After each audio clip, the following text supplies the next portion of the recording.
This is the Business Leadership Series Minute with your host and best-selling author of Don't Buy a Duck, Derek Champagne. I love your story. A couple things strike me. I had a background in the music industry where I really thought that was the only thing I was going to do was in LA for years and chase it as hard as you could. And I had that defining moment myself where I realized, oh, I've got to go a different direction. I can relate to that on a personal level, how tough that can be to rewire your whole mind of something that you've had as a mindset to do your whole life and on a high level. Take me, though, back to that moment for a minute of realizing that you needed to go a different direction with what your dreams and your vision was. I remember very vividly when I was 10, I was already a state champion swimmer, but I was playing a lot of other sports at the time. Okay. But I remember very vividly, my father took me to see my uncle through marriage, Hayes Jones, who had won a gold medal in the 110-meter high hurdles at the Tokyo Olympics. Wow. We went to his house, and he put the medal in my hand, and it was like heavy, It was a big, heavy medal. But the thing about that, Derek, was my father was like, hey, if you want to be a champion, then you put yourself around other champions and you do what they do.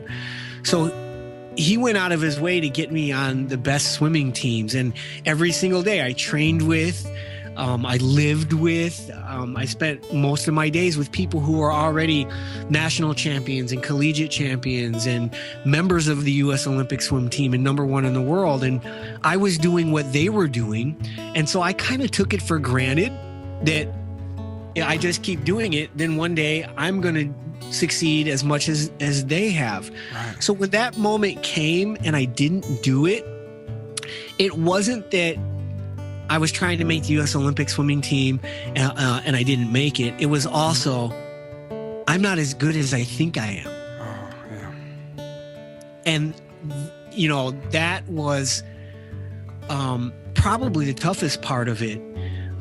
So I cried. It was devastating because for every day when I woke up, I knew exactly what I was going to do the hour I woke up, the entire day, how that fit into my weekly schedule and training plan, how that fit into the month, the season of training, how that fit into a 4-year quadrennial cycle, and how that was all leading to the 92 Olympics. I mean, there wasn't a moment I woke up, I didn't know what I needed to do that day. So now all of a sudden here I am waking up and I have a blank canvas. There's nothing I have to do. I mean, I didn't want to swim anymore.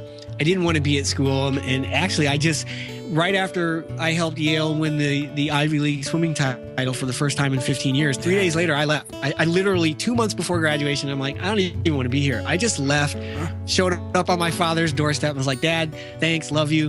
I want to go see the world. Tired of reading about Jesus and the Buddha.